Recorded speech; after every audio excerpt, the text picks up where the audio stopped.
No news only views.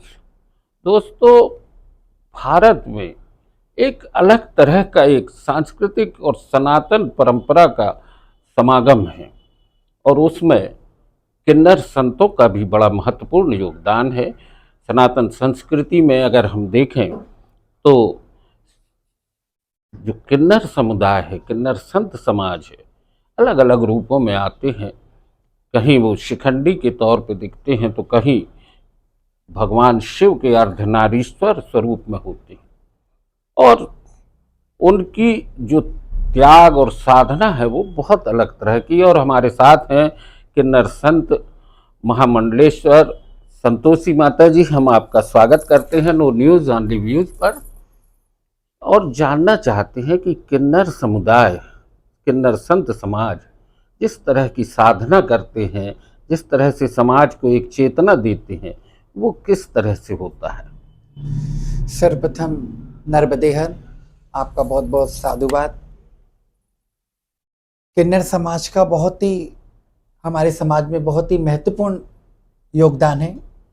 कहते हैं कि जब ब्रह्मा जी ने सृष्टि का तो पहले किन्नर हमारी उत्पत्ति किन्नर समाज की हुई थी। और किन्नर समाज ये ऐसी समाज है कि ये एक देवतुल्य मानी गई है।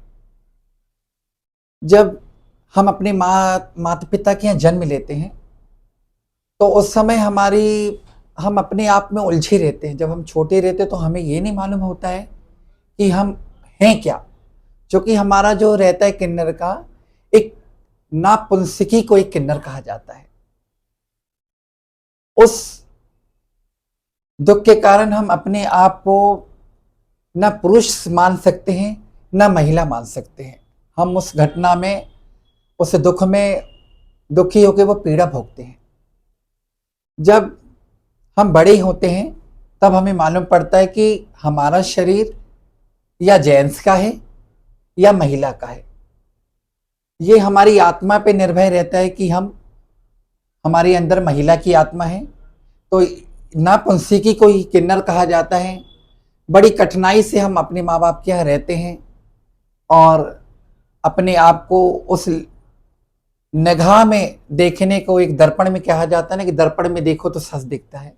अपने आप को देखते हैं जब हम अपनी लाइफ को आगे और जिंदगी को बढ़ाते हैं।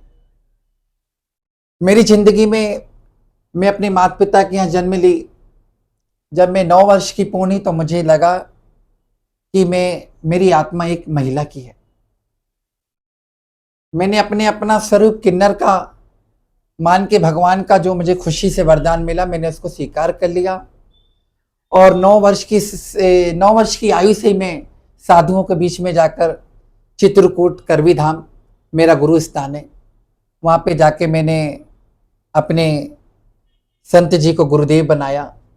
उन्होंने मुझे कुछ शिक्षाएं दी, कुछ सिद्धियां दी और उसी दिन से मैंने अपना संत जीवन अपनाया।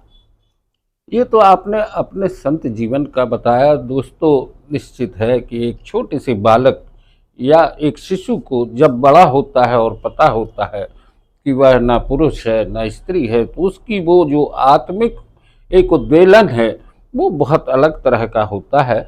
लेकिन जैसा कि संतोषी माता जी ने बताया कि ब्रह्मा ने सबसे पहले किन्नर की रचना की। और हम अगर देखें तो भगवान शिव जो अर्धनारीश्वर स्वरूप में आते हैं और सृष्टि के एक ऐसे देवता के तौर पर खड़े होते हैं जो संहार के भी देवता हैं और सृजन के भी देवता हैं। संतोषी माता जी, एक और बात आती है कि जिस तरीके से 2019 में महामंडलेश्वर या किन्नर अखाड़े की एक कल्पना की गई।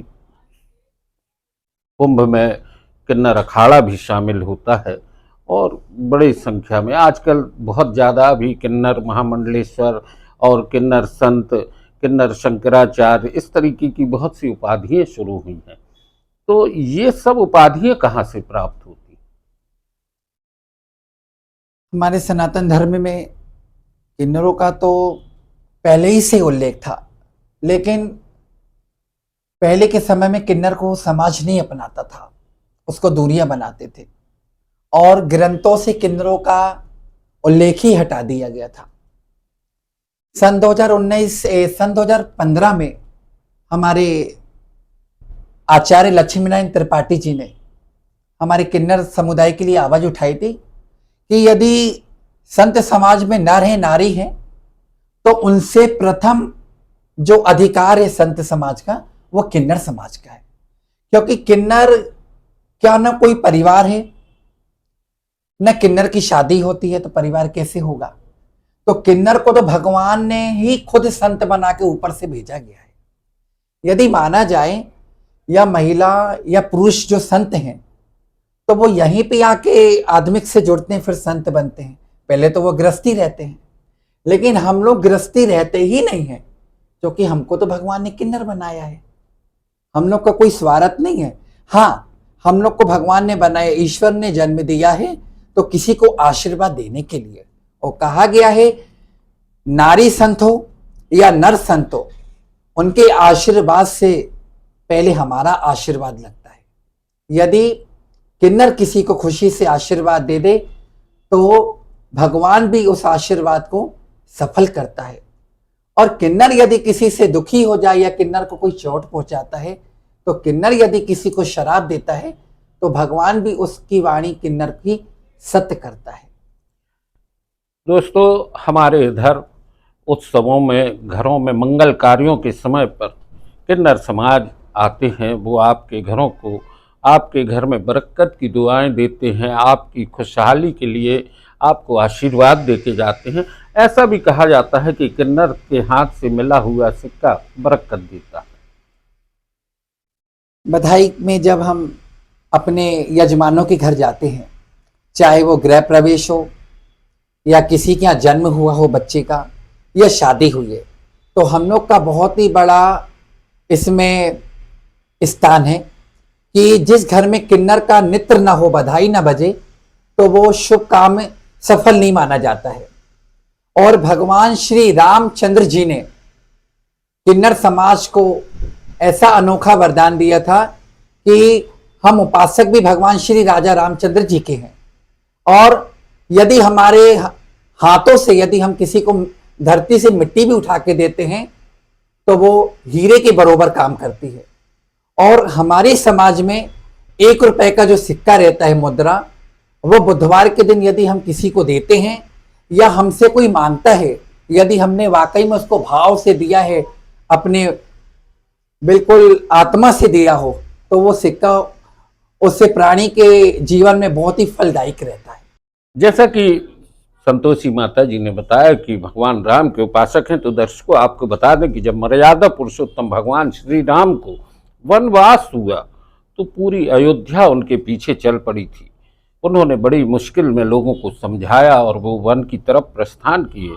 लेकिन जो किन्नर समुदाय है वो लगातार 14 वर्ष तक राम की प्रतीक्षा करता रहा कि वनवासी राम जब अयोध्या लौटेंगे तभी वो अयोध्या जाएंगे, और वो इंतजार कर रहे थे। और उनका ये प्रेम और ये स्नेह देख के मर्यादा पुरुषोत्तम भगवान श्री राम ने किन्नर समुदाय को ये वरदान दिया कि आप लोग जिसके लिए आशीर्वाद देंगे उसको हम खुद आगे बढ़कर उनकी मनोकामनाएं पूरी करेंगे और आपका आशीर्वाद फलीभूत होगा। संतोषी माता जी, जो बहुत कुछ बातें हम आपसे करने की स्थिति है और की जाना भी चाहिए। अभी हम जबलपुर के बारे में बात कर रहे हैं। जबलपुर में भी किन्नर समुदाय है, लगभग 200 से ज़्यादा किन्नर समाज यहाँ पर हैं। और अभी हाल ही में कुछ घटनाएं ऐसी देखने में आ रही हैं। किन्नर समुदाय में भी क्या धर्म को लेके कुछ बातें होती हैं कि हिंदू या मुसलमान या सिख या ईसाई ऐसे कुछ होते हैं? हमारे जबलपुर में किन्नर समाज जो है उसमें जातिवाद का तो कोई हमारे यहाँ वो नहीं है। जैसे हम जन्म लेते हैं जिस परिवार में, हमारे गुरुजन हमें लेने आते हैं और या हमारे माता पिता हमें अपने गुरु के यहाँ दे जाते हैं, तो जिस समाज में हमारा जन्म हुआ होता है उसी समाज में हमारे गुरु लोग हमारा पालन पोषण और हमें धर्म की शिक्षा देते हैं। और किन्नर की तो कोई जाति नहीं होती है, क्योंकि भगवान श्री रामचंद्र जी ने किन्नरों को वरदान दिया था आशीर्वाद, तो उसमें किसी जाति को तो नहीं दिया था, किन्नरों को दिया था। तो किन्नरों में जाति होना ही नहीं चाहिए, किन्नर की जाति किन्नर है। हाँ ये है कि किन्नर संत और किन्नर, इन दोनों की जिंदगी में जमीन आसमान का फर्क होता है। जो किन्नर संत हैं वो आत्मिक भगवान की उपासना, भजन, पूजन इसमें लिप्त रहता है। और जो किन्नर रहता है, तो जो ग्रस्त जीवन में जीवन यापन करते हैं व्यक्ति, तो वो किन्नर वैसे ही अपना जीवन यापन करते हैं। इसमें कोई जातिवाद का हमारे यहाँ नहीं होता है। अभी जिस तरीके से कुछ विवाद की स्थितियां बनती हैं कि कोई मुस्लिम बताता है कि हम मुस्लिम किन्नर हैं या हम हिंदू किन्नर हैं, तो ये नहीं है किसी तरीके का ऐसा भेद। हमारे यहाँ आपको मैं विस्तार पूर्वक कम शब्दों में वर्णन करके सुना रही हूँ कि जैसे हम संत बन गए तो हमारे गुरु ने हमें शिक्षा दी, लेकिन जो हमारे संत समाज के नियम है हम उनको पूरा मानते हैं गरिमामयी से।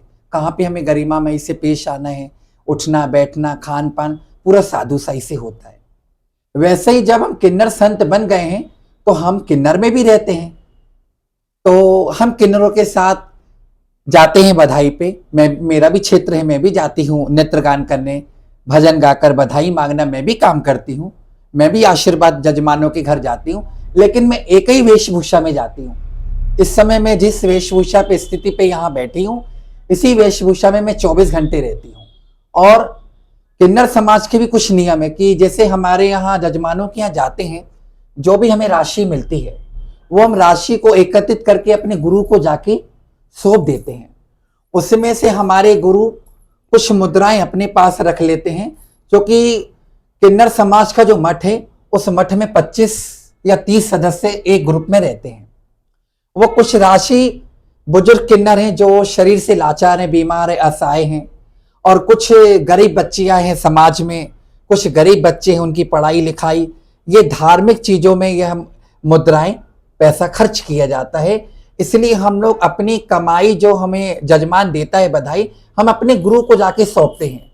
उसमें से जब हमारे गुरु 2 पैसा देते हैं उससे हम अपना आश्रम चलाते हैं, और हमें किसी को यदि कुछ भेंट करना है, कन्या को या बच्चों को भी, हम उस राशि से करते हैं। और आज जो ये क्षेत्र का जो ये धर्म की लड़ाई चल रही है, तो हमारे जबलपुर में धर्म की लड़ाई नहीं हो रही है, क्षेत्र की लड़ाई हो रही है। कुछ किन्नर हमारे समाज से अलग हो जाते हैं, वो कहते हैं कि हमें भी अलग इलाका दो और हम पूरी कमाई अपने पास रखेंगे। यानी ये इलाके की, क्षेत्र की अपने क्षेत्र का विवाद है।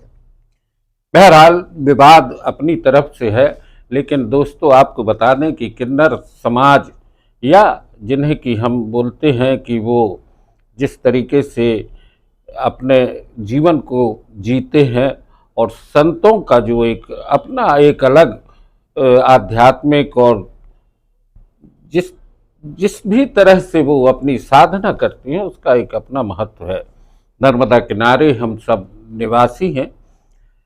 संतोषी माता जी, हम चाहेंगे कि हमारे दर्शकों के लिए आप कुछ ऐसा कहें कि उनके जीवन में भी कुछ बदलाव आए।